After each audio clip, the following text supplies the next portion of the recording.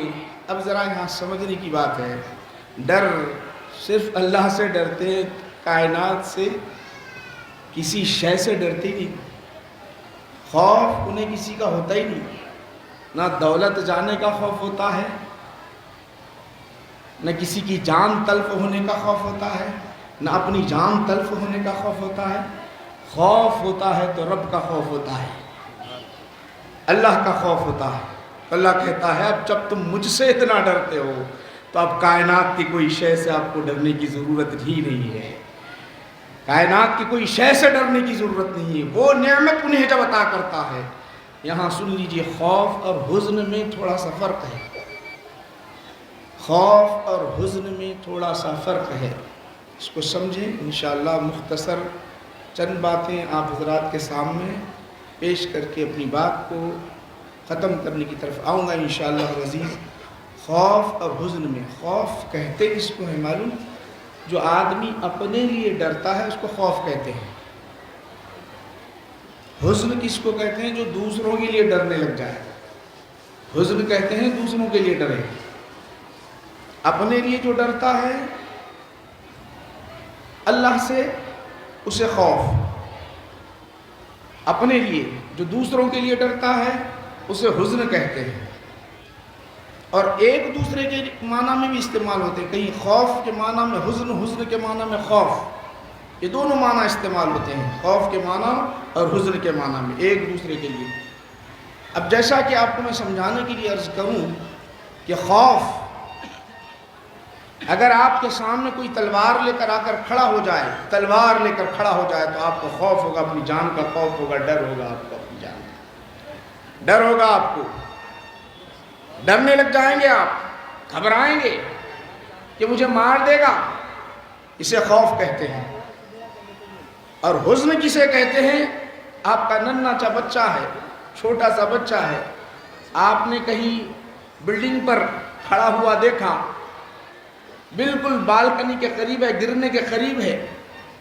بچے سے تو آپ محبت کرتے ہیں، بچے سے محبت کرتے ہیں، گرنے کے قریب ہے تو آپ دیکھ رہے ہیں اب گرنے والا ہے، تو آپ کے دل میں ڈر پیدا ہوتا ہے، آپ کے دل میں ڈر، آپ اپنے لیے نہیں ڈر رہے ہیں، اس بچے کے لیے ڈر رہے ہیں، وہ گرنے والے بچے کے لیے ڈر رہے ہیں، تو اسے کہتے ہیں حزن، اسے کہتے ہیں حزن۔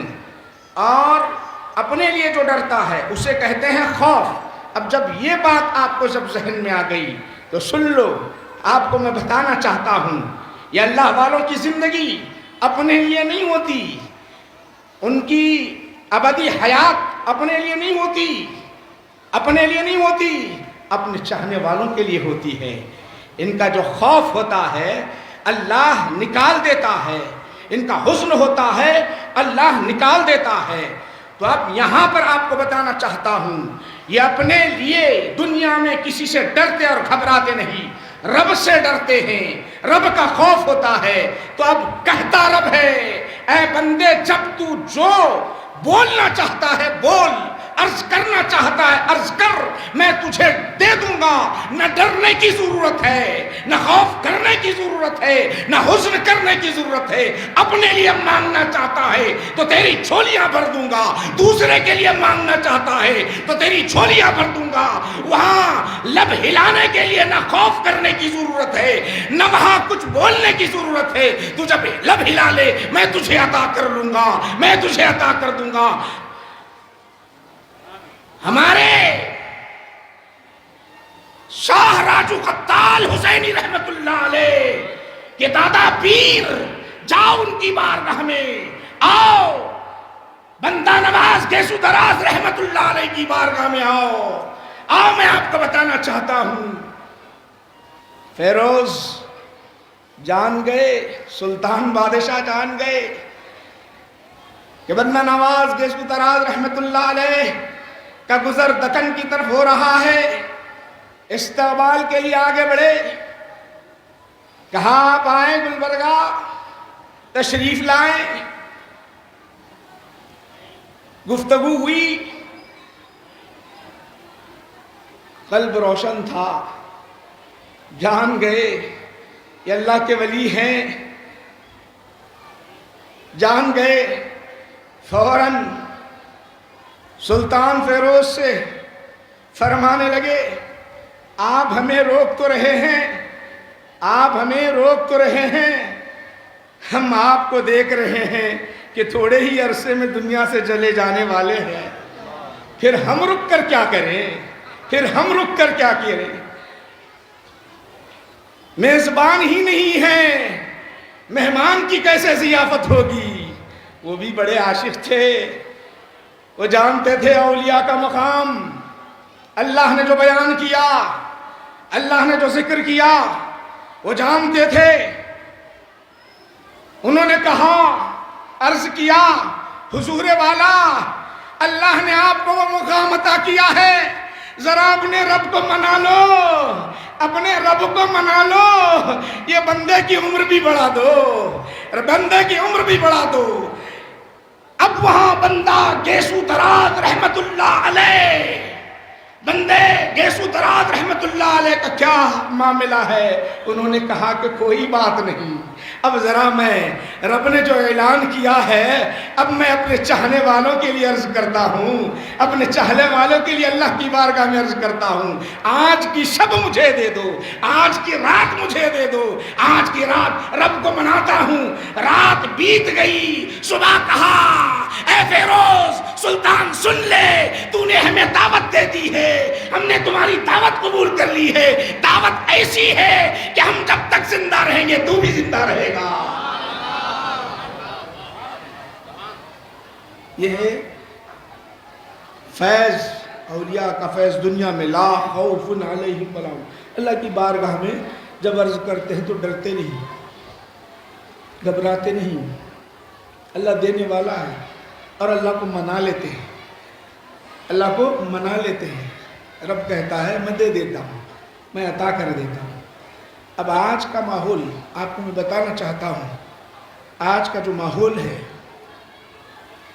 جو اولیاء کی بارگاہ میں نہیں آتے اور عجیب عجیب لوگ دنیا میں آ گئے، عجیب بحثیں کرتے ہیں، عجیب باتیں کرتے ہیں۔ یہ اولیاء اللہ مر گئے، ہڈیاں بوسیدہ ہو گئی،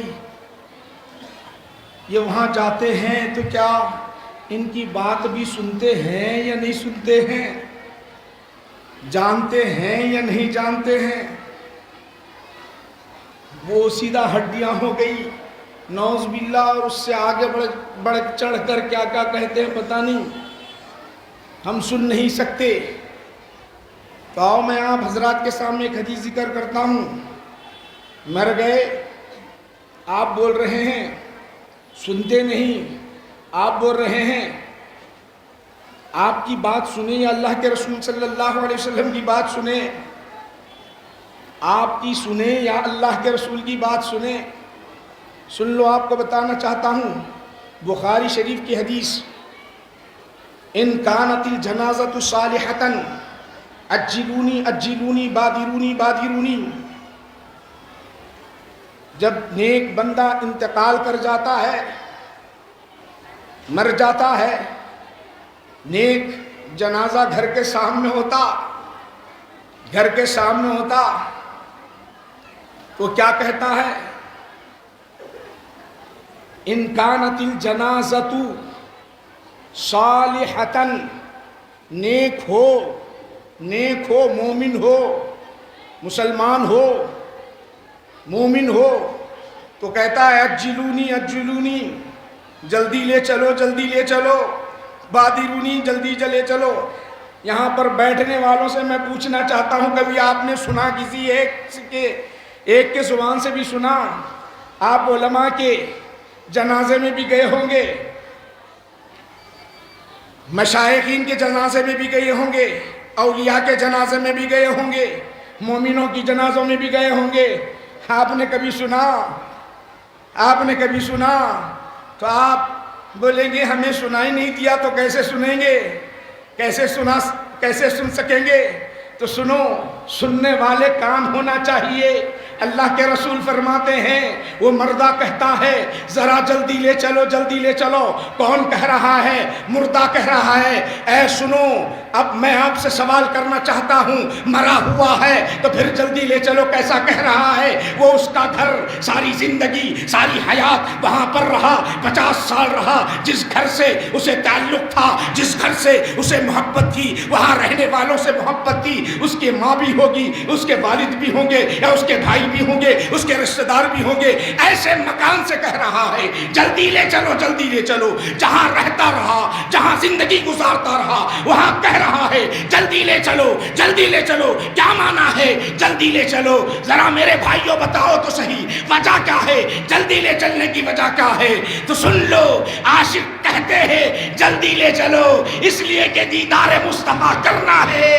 اب تک تمہارا چہرہ دیکھ لیا ہوں، اب تک دنیا کی ساری چیزیں دیکھ لیا ہوں، ذرا چہرے مصطفیٰ دیکھنا ہے، جلدی لے چلو، جلدی لے چلو۔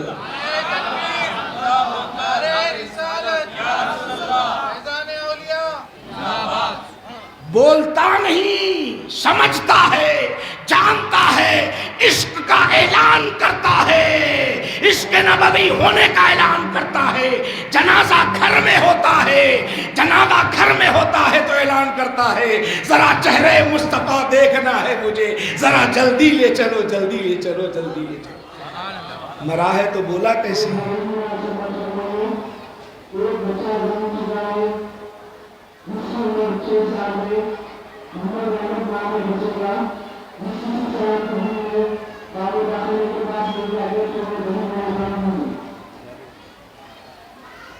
تو میرے بھائیو، اب ذرا آپ غور کریں، پھر آپ کسی بھی مکتب فکر کے رہنے سے تعلق رکھنے والا ہو، کسی بھی مکتب فکر سے تعلق رکھنے والا ہو، قبرستان جانے کے بعد آپ کو سلام کرنے کا حکم دیا گیا۔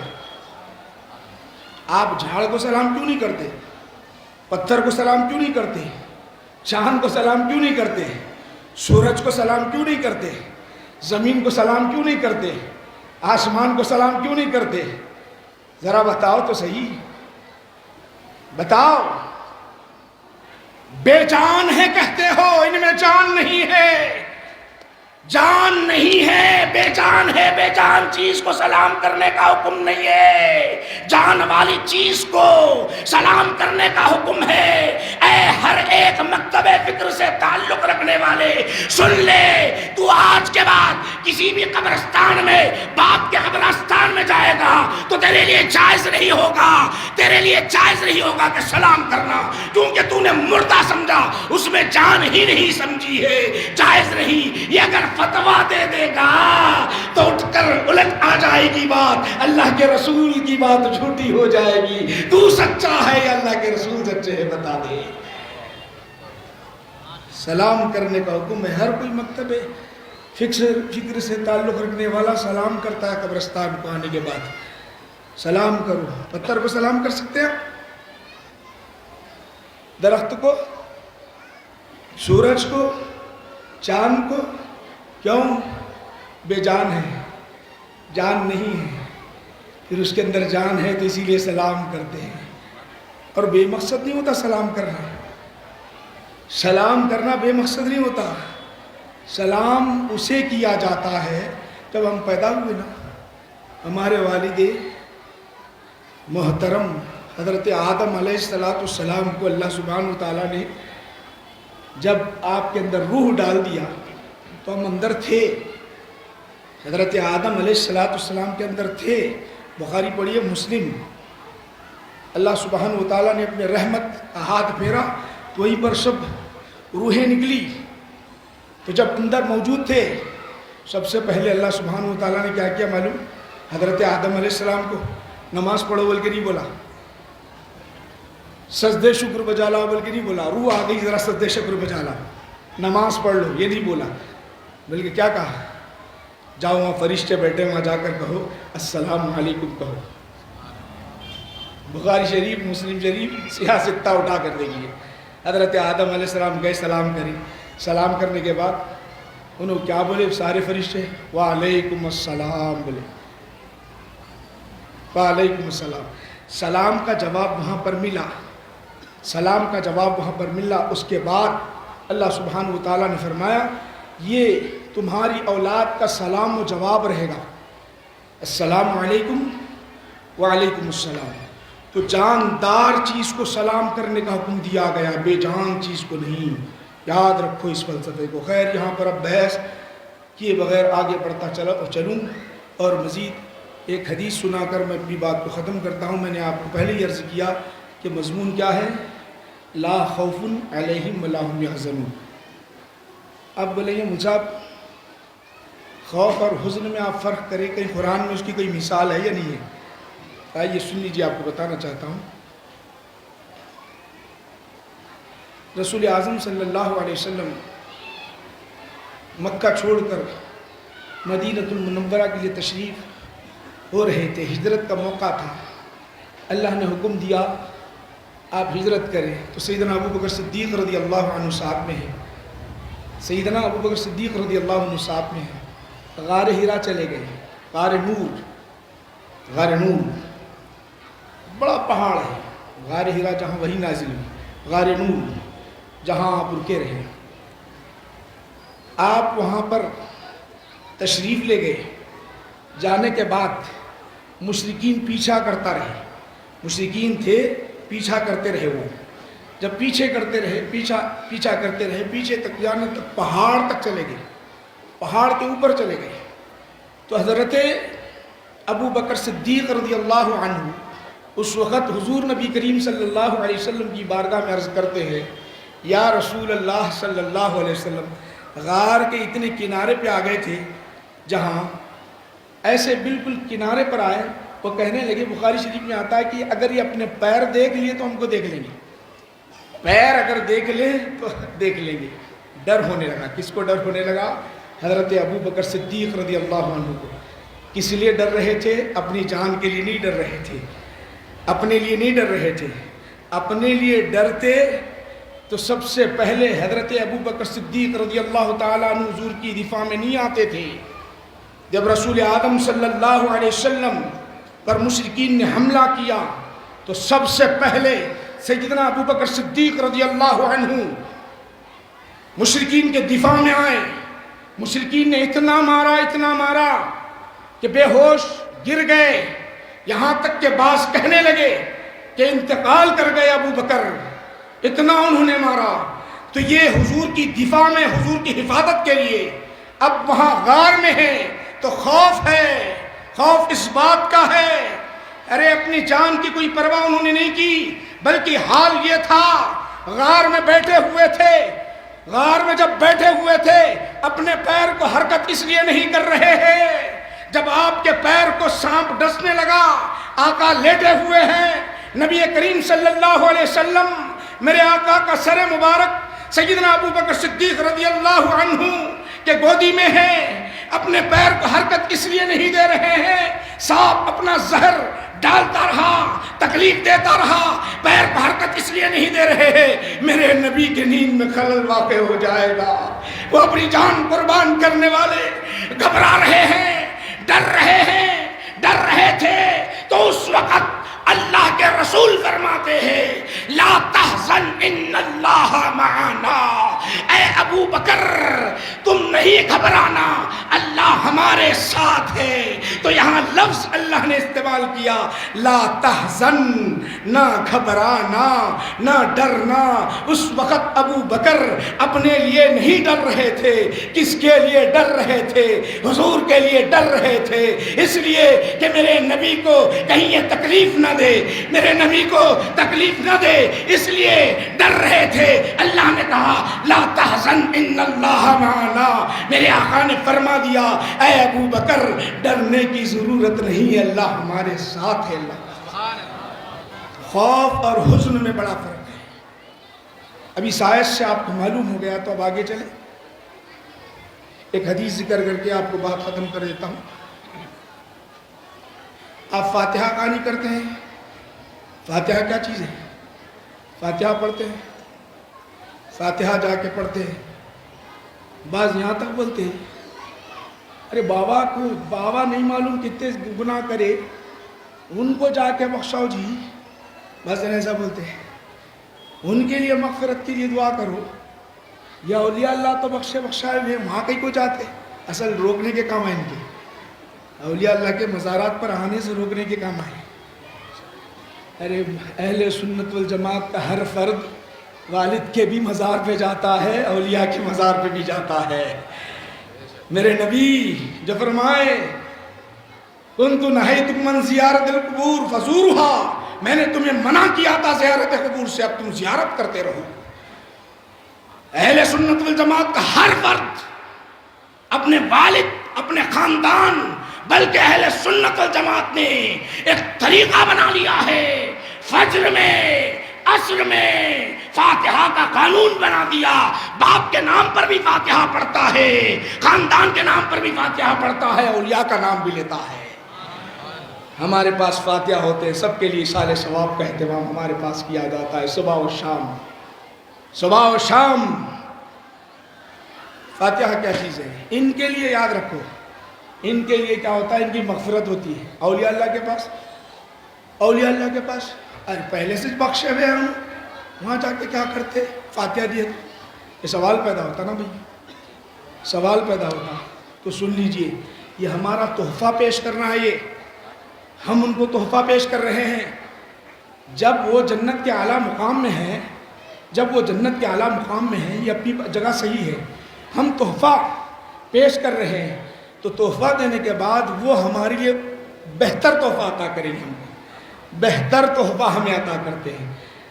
وہ بے حس شخص ہوتا تحفہ لے کے بیٹھ جاتا، بے حس شخص تحفہ لے کے یاد جسے رہتا رہے بھائی میرے شادی میں، بچے کے شادی میں تحفہ دیا تھا، مجھے بھی دینا ہے، بلکہ یہ اولیاء ہوتے ہیں، ایک مرتبہ تم جب فاتحہ پڑھتے ہو تو انہیں یاد رہتا ہے، وہ تحفہ دنیا میں بھی عطا کرتے ہیں، وہ آخرت میں بھی عطا کرتے ہیں، وہ تحفہ بہتر صلے میں عطا کرتے ہیں۔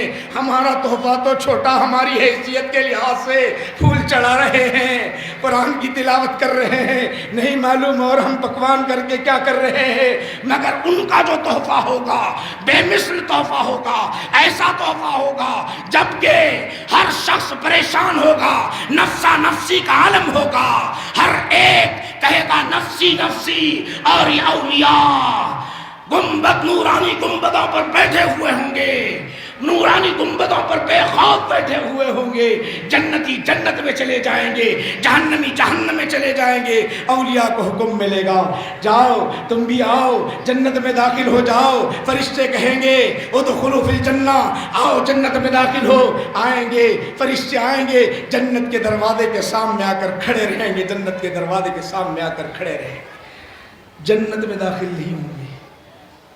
آپ حدیث، کتنے لوگوں سے آپ حدیث سنتے ہیں، اکثر آپ جائیں گے یہ لوگوں کے پاس تو اس دن لمن الملک اليوم للہ الواحد القہار، بادشاہت کس کے لیے ہے؟ اللہ کے لیے۔ ہم بھی جانتے ہیں، ہم بھی جانتے ہیں، شفاعت بھی دیا نہیں، اللہ نے شفاعت بھی دیا نہیں،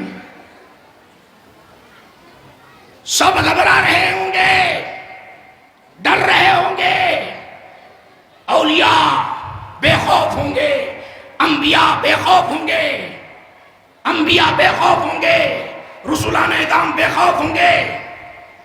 وہ شفاعت کی حدیث اپنی جگہ، نفسی نفسی کہنے والے وہ اپنی جگہ صحیح ہے، وہ بھی حدیث صحیح ہے۔ آؤ میں آپ دوسری حدیث آپ کو سنانا چاہتا ہوں۔ جب انہیں جنت میں جانے کے لیے کہا جائے گا ادخلوا فی الجنہ، داخل ہو جاؤ جنت میں، اے اللہ کے نیک بندو، تمہارے لیے انتظار کیا گیا ہے، تمہارے لیے دروازے کھول دیے گئے ہیں، آؤ جنت میں داخل ہو جاؤ۔ جنت میں داخل نہیں ہوں گے، جنت میں داخل نہیں ہوں گے، دروازے کے پاس آ کر کھڑے ہوں گے۔ اللہ کہے گا کیوں رکے ہو؟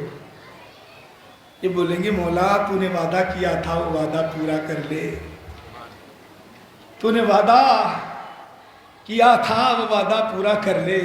رب جانتا ہے میں نے کیا وعدہ کیا تھا، میں نے کیا وعدہ کیا تھا۔ وہ کہیں گے مولا ہم تو جنت میں جا رہے ہیں، ہم تو جنت میں جا رہے ہیں، تو ہمیں جنت میں ڈال دیا، مگر ہمارے کچھ بھائی ایسے ہیں اپنی گناہوں کی کوتاہیوں کی غفلت کی وجہ سے جہنم میں جل رہے ہیں، مولا کریم انہیں ہم جنت میں لے جانا چاہتے ہیں، ہم انہیں جنت میں لے جانا چاہتے ہیں۔ بخاری شریف اٹھا کر دیکھ لو، وَهُمْ يُصَلُّونَ مَعَنَا وَيُؤْتُونَ الزَّكَاةَ مَعَنَا وَيَحُجُّونَ مَعَنَا، وہ ہمارے ساتھ آتے تھے، نمازیں بھی پڑھتے تھے، روزے بھی رکھتے تھے، حج بھی کیا کرتے تھے، ہماری سنت اختیار کرتے تھے، ذرا کوتاہی انہوں نے کی ہے، ذرا غفلت کی ہے، مولا چل رہے ہیں، ہم ان کے اپنے ساتھ لے جانا چاہتے ہیں، ہم اپنے ساتھ لے جانا چاہتے ہیں۔ کیوں کہیں گے؟ یہ اس لیے کہیں گے مولا کا وعدہ ہے، اللہ نے کہا تھا لا خوف علیہم ولا ہم یحزنون، یہ اللہ کے ولی نہ انہیں ڈر ہے نہ رنجیدہ ہوتے ہیں، وہ جانتے ہیں کہ میں جس کی سفارش کروں گا اللہ ناراض نہیں ہوگا، اللہ غضبناک نہیں ہوگا، بلکہ اللہ مجھے عطا کرے گا۔ وہاں سفارش کریں گے، اللہ کہے گا جن کی طرف اشارہ کرتے ہو اسے جہنم سے نکال دوں گا، جنت میں داخل کر دوں گا۔ تو انہیں جہنم سے نکالا جائے گا، آب حیات سے نہلایا جائے گا، پھر جنت میں داخل کر دیا جائے گا۔ تو میرے بھائیوں ماشاءاللہ آپ بڑے خوش نصیب ہیں، بہت خوش نصیب ہیں، اولیاء اللہ کی بارگاہ سے آپ وابستہ ہیں۔ بہت سارے حضرات یہاں پر موجود ہیں اور اکثر ہفتے میں، 2 ہفتے میں، مہینے میں شاہ راجو خطال رحمت اللہ علیہ کی بارگاہ میں حاضر ہوتے ہیں۔ کیا چیز آپ کو کھینچ کر لاتی ہے؟ کون سی چیز آپ کو کھینچ کر لاتی ہے؟ یہ اللہ کے ولیوں کی محبت آپ کو کھینچ کر لاتی ہے، یہ ولی کی محبت کھینچ کر لے آ رہی ہے۔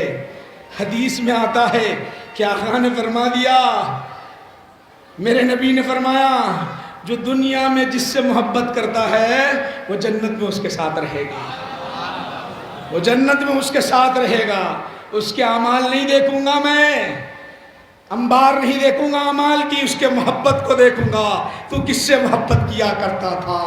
ولیوں سے محبت کرتا تھا، نبیوں سے محبت کرتا تھا، رسولوں سے محبت کرتا تھا۔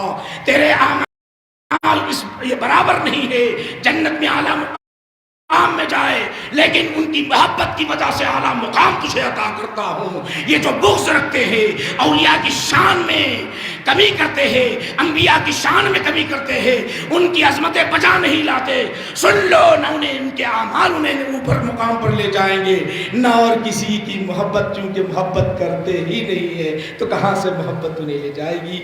یہ چند باتیں آپ حضرات کے سامنے پیش کیا ہوں۔ میں حضرت سجادہ نشین کی بارگاہ میں مبارکباد پیش کرتا ہوں۔ ماشاءاللہ یہ آپ جو اہتمام کیے ہیں تقاریر کا، خطابات کا، واقعتاً یہ بڑا اچھا ہے، اور ماشاءاللہ آج عرس کے موقع پر نہیں ہو رہا، یہ عرس کے موقع پر نہیں ہوتا ہے، بلکہ ہر ہفتہ یہاں پر وعظ و نصیحت کی محفل ہوتی ہے، قوم کی اصلاح کا ایک مرکز ہے۔ یہاں ظاہری طور پر بھی لوگ فائدہ اٹھاتے ہیں، باطنی طور پر بھی فائدہ اٹھاتے ہیں۔ اللہ کی بارگاہ میں دعا کرتا ہوں کہ مولا ہماری اس حاضری کو قبول فرما لے، اے اللہ ہمارے قلوب کو روشن فرما دے۔ ایک ولی کی بارگاہ میں بیٹھ کر تیرے دربار میں بھیک مانگتے ہیں، ہمارے دامن کشکولے ہاتھ خالی ہیں، مولا تیرے دربار میں اٹھائے ہیں، ایک ولی کے صدقے میں ہماری جھولیوں کو بھر دے مولا۔ ہم تو گناہ گار، خطا کار، پاپی، مجرم ہیں مولا۔ اے اللہ، ایک نیک بندے کے صدقے میں ہماری جھولیاں بھر دے پروردگار عالم۔ ہم سب کو ولیوں میں سے بنا دے، ہمارے قلوب کو روشن کر دے، ہماری زبان میں اثر پیدا فرما دے، اسلام کو غلبہ عطا فرما، مسلمان کو عزت دے دے۔ دیکھ تیرے دربار میں سب کوئی ہاتھ اٹھائے ہیں، بزرگ بھی ہیں، نوجوان بھی ہیں، بچے بھی ہیں، عورتیں بھی ہیں، سب ہاتھ اٹھائے ہیں۔ سب کی حاجتیں الگ الگ ہیں، سب کے مقصدیں الگ الگ ہیں، سب کے جائز مقاصد میں کامیابی عطا فرما دے۔ یہ حاضری کو قبول فرما لے پروردگار عالم۔ اے اللہ، ہمارا خاتمہ بالخیر فرما، عمر میں اضافہ فرما، نیکی کی توفیق دے کر عمر میں اضافہ فرما۔ اے اللہ، رزق میں برکت دے دے، عمر میں برکت دے دے، ہماری اس محفل کو قبول فرما لے۔ وصلی اللہ تعالی علی خیر خلقی سیدنا محمد وآلہ وصحبہ اجمعین، والحمد للہ رب العالمین، وما علینا الا البلاغ۔